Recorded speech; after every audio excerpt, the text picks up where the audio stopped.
Hello everyone, it's Nina and welcome back to my channel. Today we are going to be doing a flip through of my reading journal for the first half of 2023. I hope this angle is okay. I've been fiddling with my camera for a little while, but I think this will be the best way for you to see both spreads in their entirety. So I'm just going to go ahead and jump into my journal. Starting off, I have a pretty non-existent cover page. And then on this first inner flap, I made this collage using pictures from Pinterest as like kind of a general mood board for the year. Then we have this starting cover page. I think I did a journaling video at the beginning of the year showing you how I set these two spreads up. And as you can see, I've pretty much done nothing in terms of my reader bio. Mostly because I just don't know what to put in this section in terms of like common things about myself I would feel the need to put here. But I did fill out my name and age and also some of my favorite books. This next set of spreads is my yearly goals as well as my series tracker. I made a slight mistake on this page, which is that I said I wanted to read 10 books from my own library and then proceeded to make 12 boxes to fill in. But regardless, I have completed this goal.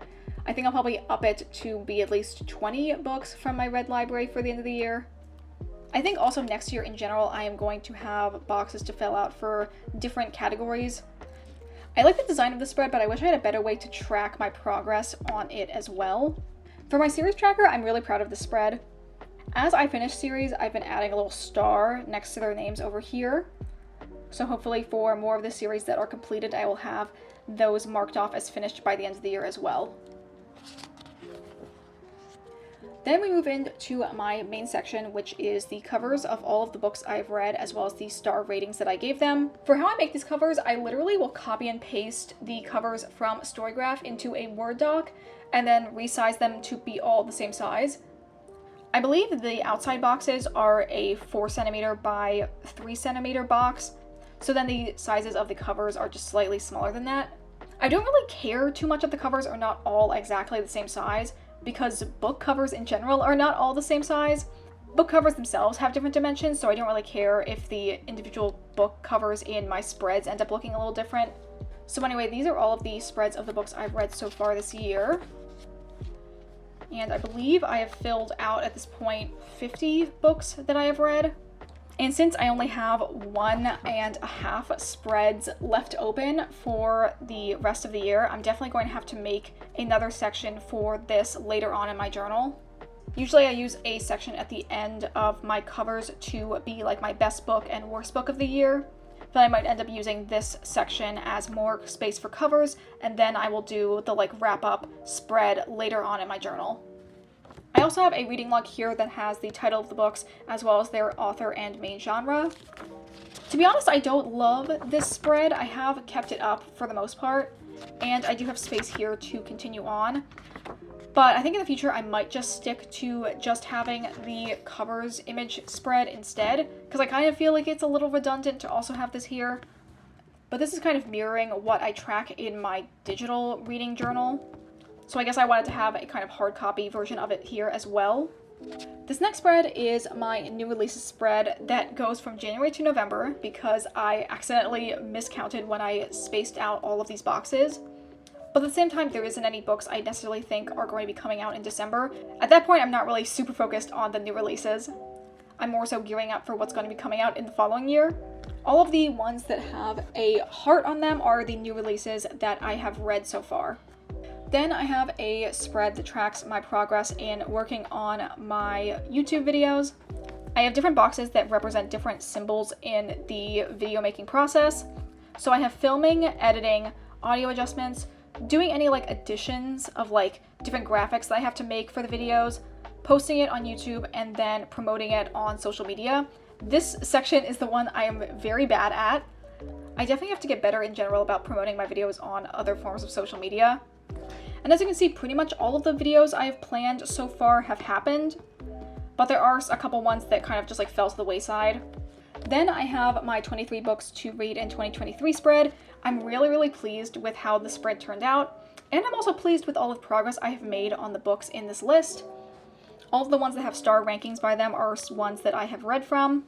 And for series that have multiple books that I was going to read, I just decided to like kind of stack them and put a +1 or +2 next to the cover.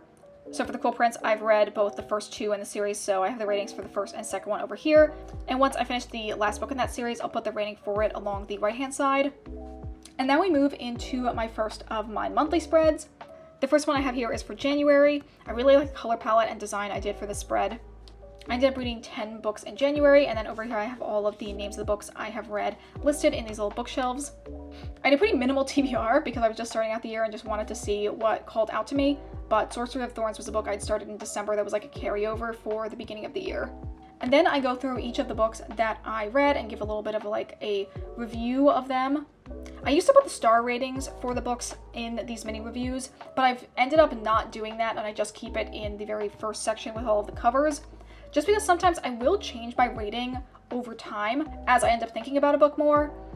And I just feel like having these star ratings in too many places is going to make it too complicated to go back and change it if I need to. I also started out the year by printing out the covers as well as the titles of the books, but I did not do that for many of the books later on in the year, just because I feel like it was taking up a little bit of space that I'd rather use for the actual review itself. And these first set of spreads I also did to be a little bit more generic. Later on in the year, I used a lot more stickers and like color-coded the decorations I did on the pages so that they would fit the theme of the book more. These ones were just kind of the general overall scrapbook theme that I was doing for my journal overall. Okay, over here we have my spread for February. This one I think is really cute. I used some of my stamps as well as my pink ink, which I don't usually use very often. And I think it turned out really cute. I somehow managed to read 7 books in the shortest month of the year, so I'm pretty pleased with that. And I got through a good chunk of my TBR. This month I remember really thinking hard and long and well designing my TBR, and I don't think I deviated from that list too much. I'm very much a mood reader, and my TBRs usually don't last longer than like a week, so I am actually pleased that I read quite a few books that I had planned out to read in this month. As you can see here, I decided to transition to using my stamps for the titles of these books.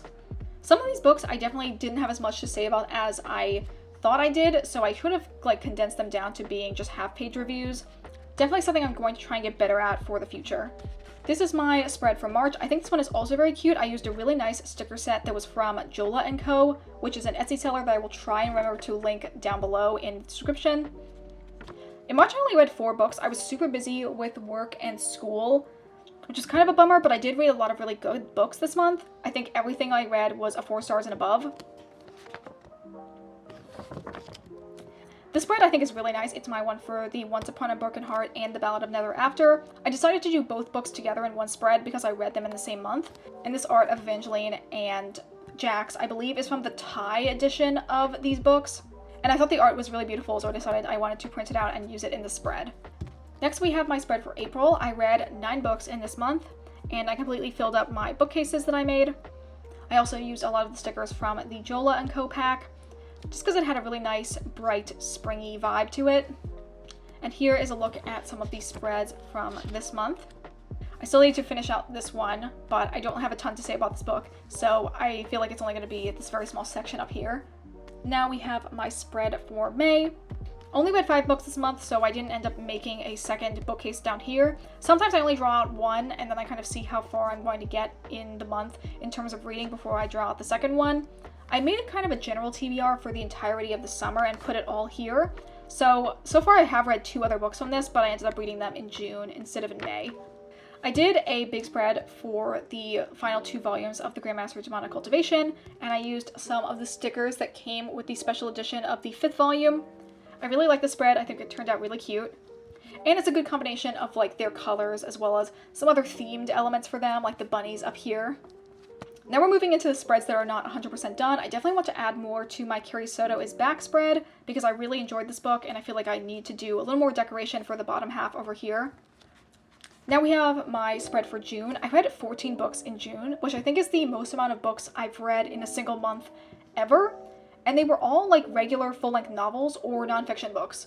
I think there was only like 1 novella that I read and counted as one of my books. I have these 2 empty pie charts because I'm not sure which stats I want to track and put in these sections. But I did read everything that was on my intended TBR. I really like the design of the spread as well, because it has kind of like the warm summer vibes with this tan color. For the 2 nonfiction books I read, as you can see, I did minimal decoration because I had a lot to say about them.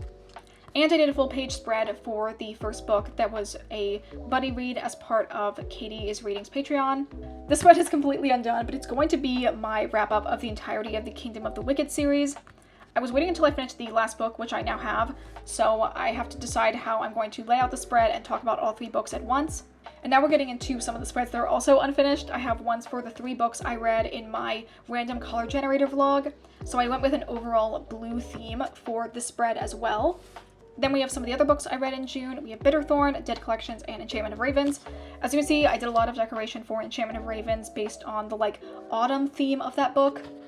And I really like how the spread looks. Can't wait to fill it in. We have an empty spread here that's going to be for the last book I read in June. And lastly, we're going to move on to my July spread. So this is a look at my finished July spread. I wanted to now show you my belated setup for July. I've done these so many times before, so I wanted to take this time to mention some of my materials and my design process, I guess. So talking about my materials, my journal is from the brand Paper Age, and it's literally one of those $10 bullet journals you can get from Amazon. I'm not happy anytime I have to buy something from Amazon, but I don't really like the linen feel covers that you can get from Notebook Therapy or Archer and Olive. I wanted something that had a faux leather texture, so I got this one instead. And in terms of a lot of the stickers and paper packs that I use, the majority of them I actually got from Shein, which I don't shop from there anymore. I actually deleted my account. But I do think all of these are not initially created by Shein. They're all resold items from Taobao or AliExpress anyway. So you could probably find similar things on Amazon or from one of those sellers instead. All of the stamps I used in my July spread are from a set from Joann's. And I also used a lot of stickers from Jola & Co. as well. And washi tape I get from a bunch of different sources. I actually used washi tape in this one that was from a thrift store that I went to. Not usually something I can find at thrift stores, but I thought it was a really cute set and has a lot of different colors that I could mix and match. And they all had a bright, springy, summery vibe that I thought would fit well for this spread. And lastly, my clear flower and bird stickers are from a multi-pack I got on Amazon 4 years ago, and I've been slowly working my way through all of it. Now I'm going to flip to the very back of my spread and show you some of the other items that I've put in. Over here, basically, I have a couple trackers for some of the series that I'm watching. So I have this one for The Untamed, and then I have one for a couple other shows, as well as all of the X-Files. This I'm tracking episodes that are important to the overarching plot, as well as the ones that specifically our friend Suzanne, who is a massive X-Files expert, recommended to us. And then I have another spread that is dedicated to my rewatch of all of Psych. I actually need to update this because we're about to finish season 4. And my goal is to finish probably the entirety of the series by the end of the summer, which is definitely doable because we've watched at least 3 seasons in the last month. And then I have this empty spread that I thought I was going to use for manga tracking, but so far I've read no manga this year, so I might end up using this for a different spread. I'll just keep it back here, and maybe it'll end up being my end of the year spread if I manage to fill up the rest of my journal by this point. So yes, that is a look overall at my reading journal. Thank you guys so much for watching. If you enjoyed this video, consider liking it or subscribing if you aren't already. Consider following me on the Storygraph if you'd like to see my reading updates in real time. And that is going to be it for me today. I hope you all have a wonderful day, and I will see you all in the next video.